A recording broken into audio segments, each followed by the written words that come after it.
En Salud y Algo Más, hablan los expertos. Y aquí en Salud y Algo Más decidimos tratar este tema de los trastornos de la conducta alimentaria precisamente con una psiquiatra, y se preguntarían ¿por qué no con una nutricionista? Decidimos hacerlo con una psiquiatra porque zapatero a su zapato, y para eso vamos a tener hoy a la doctora Laura Villamil, médica especialista en psiquiatría y salud mental. Ella es magíster en nutrición clínica de la Universidad de Valencia, además experta en adicciones del Hospital de Vall d'Hebron de Barcelona. Doctora Laura, muy buenas tardes, bienvenida a W Radio, esto es Salud y Algo Más. Hola Carolina, buenas tardes, ¿cómo estás? Muchas gracias por la invitación. Estoy muy feliz de estar acá con ustedes. Bueno, hay que anunciar que la doctora va a estar con nosotros a partir de la siguiente semana, todos los martes, en nuestros martes de salud mental. Así que, doctora, bienvenida, y quiero comenzar preguntándole algo muy específico, y es, ¿qué son los trastornos de la conducta alimentaria? Porque además de todo hablamos de diferentes, ¿no? Hablamos a veces de anorexia, a veces se habla de bulimia, a veces se habla de atracones, todo es lo mismo, es diferente, ¿nos puede explicar? Los trastornos de la conducta alimentaria se caracterizan por una alteración persistente de la alimentación que va a generar un impacto negativo en la salud y en el funcionamiento psicosocial del paciente. Y como tú bien dices, hay bastantes trastornos de la conducta alimentaria, incluso hay unos que yo creo que de pronto los oyentes nunca han escuchado. Dentro de estos trastornos tenemos la anorexia nerviosa, la bulimia nerviosa, el trastorno por atracón, que son de pronto los más conocidos. También está la pica, el trastorno por rumiación, el trastorno por evitación de alimentos. E incluso hay trastornos de la conducta alimentaria que no se pueden catalogar en ninguno de estos diagnósticos y simplemente se ponen como no especificados, que es cuando no cumplen los criterios específicos para ninguno de los diagnósticos que acabo de describir. Doctora, pero esa anorexia que usted nos acaba de mencionar, explíquenos en términos coloquiales qué es. O sea, ¿es fácil de identificarla o puede que uno esté padeciendo esa enfermedad y no se haya dado cuenta? La anorexia es bastante fácil de identificar cuando uno obviamente sabe los criterios. Sin embargo, los pacientes con trastornos de la conducta alimentaria son en ocasiones muy manipuladores y no dejan que uno se dé cuenta que de pronto están escondiendo la comida, que tienen algunas mañas, por decirle de alguna manera, para ocultar lo que están comiendo. En el caso de la anorexia, tenemos que tener en cuenta que hay una restricción importante en la ingesta de alimentos y que esto va a generar un peso corporal bajo que puede llegar incluso a la delgadez extrema. Obviamente puede existir una desnutrición proteico-calórica, un deseo constante de perder peso, un miedo patológico e ilógico de engordar, porque estas personas, ya sean hombres o mujeres, porque recordemos que no solamente son las mujeres, sino también los hombres, tienen un miedo absurdo por engordar. Van a presentar signos y síntomas médicos indicativos de una ingesta insuficiente de alimentos, como que se les cae el pelo, empiezan a tener alteraciones, obviamente, a nivel de su atención en el trabajo, su piel empieza a cambiar. Pueden tener muchísimos síntomas relacionados con pérdida de la energía, alteraciones del sueño, incluso llegar a sufrir de depresión y ansiedad. Y es típica y característica la percepción distorsionada de la imagen corporal o la falta de reconocimiento de la gravedad del bajo peso. Así uno les diga, oye, mira, te veo muy delgada, muy delgado, el paciente no va a caer en cuenta que esto es real, que está pasando, y se va a seguir viendo de pronto con las piernas más anchas de lo normal, con el abdomen más abultado de lo normal. Así sean talla pues 2 de pantalón, se van a sentir con un volumen enorme, y esto es muy difícil de percibir para ellos. Doctora, y por ejemplo, en el caso de las personas que tienen obesidad, ¿esto también se podría llamar un trastorno de la conducta alimentaria? Le hago una pregunta porque yo veo que hay muchas personas que se atracan a comer, y sobre todo con todos estos nuevas modas, podríamos decir, del ayuno, que últimamente, en los últimos años, la gente ha tratado de hacer como unos protocolos de inanición porque no han entendido muy bien los protocolos de ayuno y hacen unas restricciones calóricas muy fuertes y de un momento a otro van y se atracan. ¿Los obesos, las personas con obesidad, también están catalogados como trastorno de la conducta alimentaria? El trastorno por atracón es un trastorno de la conducta alimentaria y el trastorno por atracón puede llevar a la obesidad. Recordemos que las personas con obesidad tienen ciertas alteraciones a nivel de sus conexiones neuronales y a nivel de la liberación de ciertas sustancias químicas en el cerebro, y esto funciona muy similar a los pacientes con anorexia.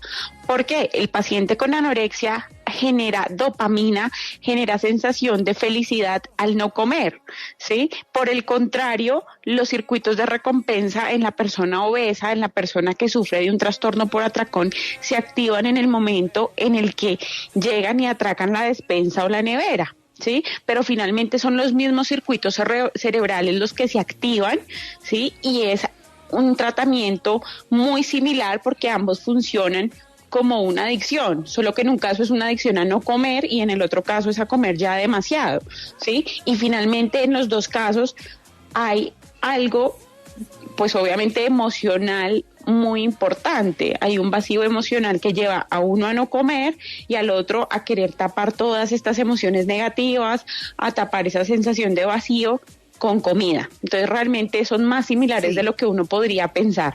Doctora Laura Villamil, pero esa emoción, ese sentimiento de pronto reprimido, ¿puede ser de qué origen? Cuéntenos un poco al respecto. Mira, hay diferentes razones por las cuales los pacientes pudieran llegar a tener estas emociones reprimidas. Es muy frecuente debido, por ejemplo, a la sociedad que actualmente refuerza en la conducta debido a la gran importancia que concede la sociedad pues a la delgadez, al ejercicio físico, como nos decía Caro hace un momento, a estos patrones de ayuno. Y es que la gente, claro, intenta ser saludable, pero la línea entre de pronto ser saludable y caer en un trastorno de la conducta alimentaria para algunos es muy delgada, sobre todo para aquellas personas que tienen rasgos de personalidad muy obsesivos y que llevan todo al extremo, ¿no? Por otro lado, estos vacíos se pueden generar a raíz de las familias, de las pautas de crianza, ¿sí? Familias que de pronto han tenido niveles altos de hostilidad, caos, aislamiento. Hay familias que, por ejemplo, nunca promueven el hecho de desayunar, de almorzar, de cenar en familia, sentados todos en un comedor, sino que cada uno come en un cuarto o en lugares diferentes de la casa, ¿sí? O familias en donde realmente hace parte de los principios y los valores ser delgado. Nunca jamás en la vida comer un postre. O sea, hay familias que ya llevan esto al extremo. Y claro, los niños que han vivido violencia, agresividad, episodios de negligencia afectiva durante su infancia, es más fácil que durante su adolescencia intenten tener el control de el abandono y también obviamente de lo que comen. Sí, son personas que van a querer tener el control obviamente de todo en su vida. Esto es muy difícil, pero de pronto llegan a pensar que teniendo el control de lo que comen y justamente no comiendo o comiendo demasiado, terminan pues desarrollando un trastorno de la conducta alimentaria y terminan muy enfermos. Doctora, acá Esteban, a través de mi Instagram, me pregunta, Carolina, por favor, pregúntele a la doctora cómo manejar esto con mi novia para no herirla. Cada vez es más difícil salir con ella y congraciar. Su cuadro me ha hecho aislarme de amistades y familia. Claro, entiendo que es muy difícil tratar a una persona con un trastorno de la conducta alimentaria. De hecho, un gran porcentaje de las personas con anorexia nerviosa terminan no curándose.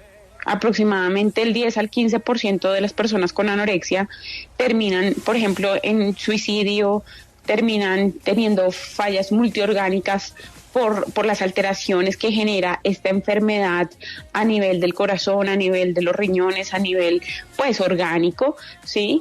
Y es muy importante que para que una persona pues reciba ayuda, primero acepte que tiene un problema, porque funcionan a nivel cerebral, estas enfermedades funcionan muy similar a las adicciones, pues digamos a sustancias psicoactivas, ¿sí? En donde el paciente, si no es consciente de estar teniendo un problema muy, muy grave, pues puede llegar a mentirle al terapeuta, puede llegar a mentirle a la familia, puede llegar a manipular. Entonces, lo ideal es que pues él hable con ella, obviamente le indique que ve un problema grave en ella, que la puede llevar a la enfermedad y él le sugiera que debe ir a un especialista en trastornos de la conducta alimentaria, ¿sí? Pero una parte es esa, otra parte ya la hace la paciente, porque no olvidemos que como seres humanos tenemos libre albedrío y que pues las cosas de forma obligada no son tan interesantes ni van a funcionar tan bien. Sí, doctora, pero ¿cómo hacer ese acercamiento? Muchas veces uno, por juzgar o por no conocer de dónde radica el problema, termina acercándose de pronto a un familiar, a un conocido que tiene este tipo de enfermedad de la manera incorrecta. Cuéntenos, díganos usted cómo lo haría en caso de que sea un familiar suyo, cómo abordarlo sin afectar y aumentar la enfermedad. Mira, primero que todo es importante saber que con estos pacientes no debemos hablar acerca del físico. Es muy frecuente que entonces cuando los ven en un periodo ya de tratamiento les digan, pero te ves muy bonita, ya te ves más cachetona. No, por favor, intentemos que todos los comentarios positivos de un paciente que sufre de trastorno de la conducta alimentaria estén más relacionados con la parte cognitiva, ¿sí? Como que inteligente eres, tú eres muy capaz, pero dejar de lado la pesa, dejar de lado los comentarios en relación a la imagen corporal y hacerlos más en relación a la parte cognitiva. Por otro lado, no minimizar lo que el paciente refiere, porque en realidad el paciente, hablando de la anorexia específicamente, va a tenerle un miedo horrible a los alimentos. Entonces no es simplemente decirle como come y listo. No, hay que mejorar el vínculo con la comida. En algunos pacientes hay que trabajar también las señales del apetito y de la saciedad, porque estas señales están completamente perdidas, abolidas, no las siente el paciente. Entonces, como familiar, como persona cercana a un paciente con trastorno de la conducta alimentaria, lo mejor es obviamente hablarle, decirle, mira, te veo con un problema, escucharlo, ¿sí? E indicarle que pida ayuda, ¿sí? Y me parece que es muy bueno que pida ayuda, no solamente con psiquiatría, sino obviamente con un experto en nutrición y en trastornos de la conducta alimentaria, ¿sí? Pero muchas veces no es fácil de abordar porque se puede caer en la desesperación, en la frustración y justamente como tú bien dices, se puede caer en hacer sentir mal al paciente o en que el paciente se vuelva, le coja más aversión a los alimentos, ¿sí? Entonces creo que realmente es un problema que incluso a veces requiere hospitalización, es muy, muy grave, no es cualquier cosa. Entonces por eso yo insisto tanto en que se debe ir de la mano con un profesional de la salud mental. A mí me parece muy interesante lo que usted decía, doctora, de la aceptación, y creo que la aceptación es el primer paso para todo, ¿no? Para un proceso de sanación, hasta que el paciente no acepta que necesita ayuda, no puede seguir el proceso. Y aquí preciso quería preguntarle yo, doctora, ¿cómo hacer, dado que mucho de nuestro público es seguidor de las redes sociales suyo y también de nosotros, de W Radio, de Novoa Nutrición, de Paula, de Carolina Novoa, de todos los que estamos en este programa? ¿Cómo hacer para abordar a aquellas personas que están empezando un mundo saludable, unos nuevos hábitos? ¿Qué podemos decirles a ellos para que no se obsesionen y precisamente no caigan en esa línea delgada entre querer cuidarme y obsesionarme al punto de dejar de salir, al punto de empezar a medir todo, de caer en ese sinfín, ¿no? Claro, mira, me parece muy importante que las personas tengan ese interés por aprender de nutrición. Definitivamente, si uno ve, esto es algo reciente y lo que hace es mejorar nuestra salud, pero lo importante es como saber de dónde se saca la fuente de información, saber quién enseña, ¿sí? Y saber que definitivamente pues los alimentos no los podemos satanizar, los alimentos reales no los podemos satanizar, ¿sí? Claramente hay azúcares refinadas, hay ultraprocesados que incluso son negativos para nuestra salud mental, pero esto no lo debe indicar pues un profesional, no es que simplemente leamos en cualquier revista o en cualquier fuente y ya lo tomemos como una realidad.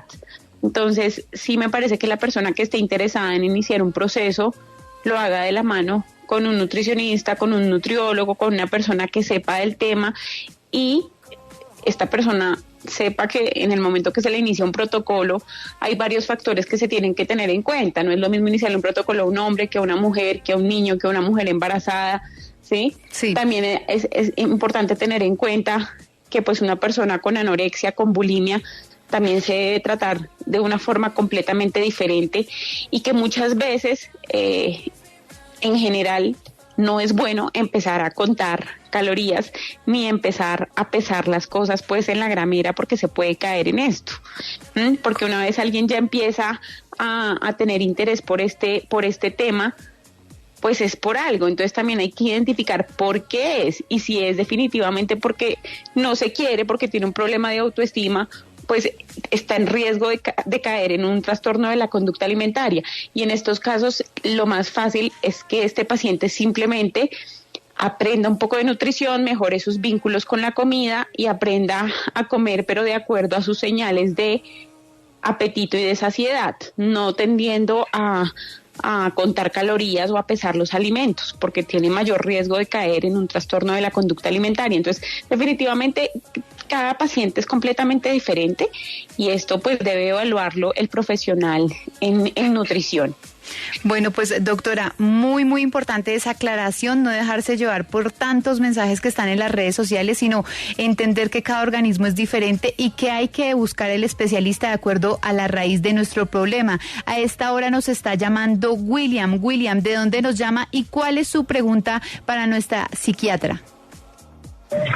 Muy buenas tardes, no, de aquí de la ciudad de Bogotá. La pregunta mía es, yo tengo una hija, 17 años, pero entonces ella lo que acaba de hablar la doctora, ella a veces dice, no papá, esto tiene 600 calorías, no, eso tiene 300. Ella va a su gimnasio, pues está estudiando, pero hay veces con la comida es complicado, o sea, no estoy lleno, me como una ensaladita y ya con eso quedo bien. Pero entonces no sé, ahí esa parte, ¿cómo podría uno como mejorar? De hecho, de todas maneras en la casa la palabra no es que está un poquito gorda, eso no se utiliza ya. A ella tratamos de decirle, no, estás muy bien, estás perfecta, dale. Pero entonces hay veces como que hay veces come, como que hay veces no, pero entonces en el gimnasio, y eso yo creo que va a verse después reflejado en que ella pueda pues tener problemas, no sé. Volvemos en Salud y Algo Más.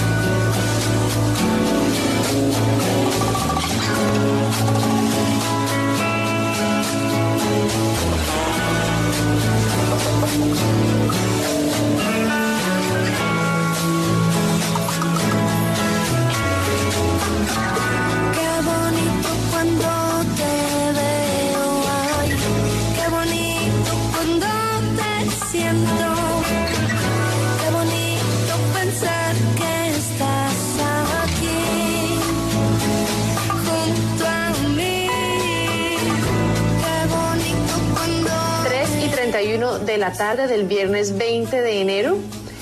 Ya seguimos aquí avanzando en nuestro programa y hoy estamos con la doctora Laura Villamil, médica especialista en psiquiatría y salud mental, y habíamos ahorita dejado a William, nuestro oyente, en línea. Así que William, vamos a retomar su pregunta para que la doctora se la responda. Doctora Laura. Dime, Caro.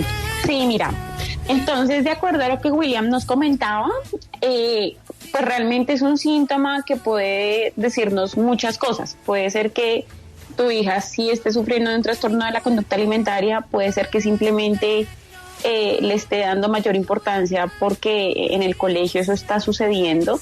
Sin embargo, pues sería muy válido que te sentaras a hablar con ella para de pronto ampliar lo que ella te comenta en relación a su imagen corporal, en relación a si definitivamente tiene un miedo a subir de peso, ¿sí? Y de acuerdo a eso que tú pidas la ayuda profesional para que ella pueda fortalecer su autoestima, pueda fortalecer sus conocimientos en relación a nutrición y no empiece a tenerle miedo a ciertos alimentos, a satanizarlos, a restringirlos, ¿sí? Claro, hacer actividad física es muy importante, pero si tú ves que de pronto esto ya se está yendo al extremo, que ella simplemente lo hace para perder peso y no solo por salud, pues en este momento hay que pedir ayuda. Como padres es muy importante tener en cuenta que muchos no dan el mejor ejemplo con la comida desde que son pequeños. Entonces se convierte esto luego en un problema en estos adolescentes y en estos adultos que desde pequeños estuvieron acostumbrados de pronto a comer muchísimos azúcares, muchísimos ultraprocesados, muchísimos empaquetados. Entonces, por eso es tan importante dar el buen ejemplo desde que son pequeños. No quejarse como padre por nuestro propio peso ni por nuestro propio cuerpo, y enseñarles que la escala de valores y de principios puede provenir de otros aspectos distintos al físico, ¿sí? Porque entonces luego vamos a tener este tipo de problemas en relación a nuestros hijos. Obviamente el colegio y la sociedad también es muy importante, pero bueno, volviendo a este punto tuyo, yo te sugeriría cómo identificar si hay otros signos de alarma para poder ya consultar. Sí, doctora Laura, pero muy importante esa pregunta que hace William, que es una pregunta que deben tener todos los padres que nos escuchan a esta hora, porque no solo es el entorno del colegio, sino también las redes sociales. Y usted nos dice, intenten subirle la autoestima. Esta chica ya está en el colegio, ya pues no podemos hacer lo que usted nos está diciendo, que desde pequeñitos, enfocarlos en que no solo es el tema físico. En este momento en el que está el señor William con su hija, ¿qué puede hacer para aumentar el autoestima de su hija, para que cada vez el entorno no influya tanto en su forma de pronto de alimentarse? Claro, escucharla, mostrarle aceptación por parte de la familia, mostrarle que definitivamente, pues, y explicarle que cada cuerpo es diferente, explicarle que lo que muestran las redes sociales no siempre es cierto, ¿sí? O sea, hablarle como si fuera un adulto, definitivamente, y ya en caso tal que él vea un problema real, incluso hablar con la psicóloga del colegio para saber si es algo únicamente de ella o si de pronto hay grupos de amigas que están generando esa presión social para ser delgadas, porque sí me he enterado que en muchos colegios, por ejemplo, si uno pesa más de 40 kilos ya eres obeso. No. Y son pensamientos completamente ilógicos, y que esto es algo que se tiene que corregir en el colegio, pero muchos colegios no dan la psicoeducación necesaria a los niños para que no existan este tipo de maltratos, que pues se vuelve hasta matoneo, hasta bullying, y esto lleva también a un niño a sufrir de trastornos de la conducta alimentaria, y obviamente esto se sale de las manos de los padres, y ya el colegio tiene que responsabilizarse de pues poner límites y poner orden. Sí. En ese tipo de situaciones. Doctora Laura, a esta hora nos llega una pregunta a través de nuestra línea de WhatsApp. Nos escribe Luz Dari y dice: mi nieto come mucho de noche, le da muchísima ansiedad. ¿Qué puedo hacer? ¿Cómo puedo ayudarlo? Bueno, mira, tienes que primero identificar si tu nieto está comiendo adecuadamente, porque la mayoría de pacientes cuando llegan al consultorio me comentan que, por ejemplo, las porciones de proteína desde el desayuno son muy bajas. Si uno no come adecuadas porciones de proteína en las 3 comidas importantes, desayuno, almuerzo y cena, entre comidas va a tener muchísimas ganas de picar azúcar, de comer alimentos de estos altamente palatables, azucarados, llenos de harina.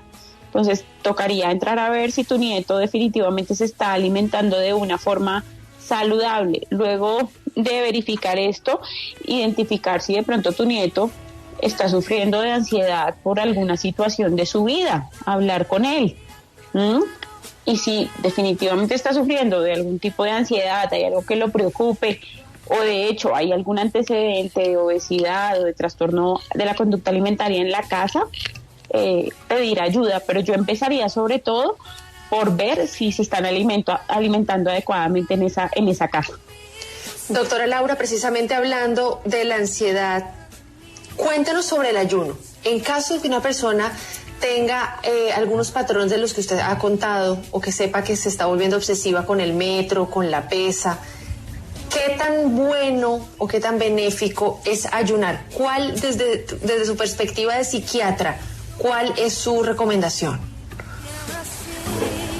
Si una persona tiene problemas con su imagen corporal, si tiene problemas ya en relación a su alimentación, o definitivamente se está dando cuenta que lo está volviendo algo muy obsesivo, que se está volviendo el centro de la vida, el ayuno está completamente contraindicado. Uno, para poder ayunar bien, tiene que aprender a comer saludable, ¿sí? Esa es una indicación.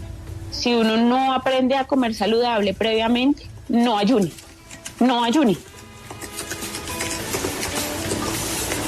Doctora Laura Villamil, muchísimas gracias por toda su explicación. Fue una tarde maravillosa. Muchísimas gracias, doctora, y estaremos hablando con usted en los próximos días para que nos sigamos tratando estos temas de salud mental que son tan importantes para todos nosotros. Gracias, doctora.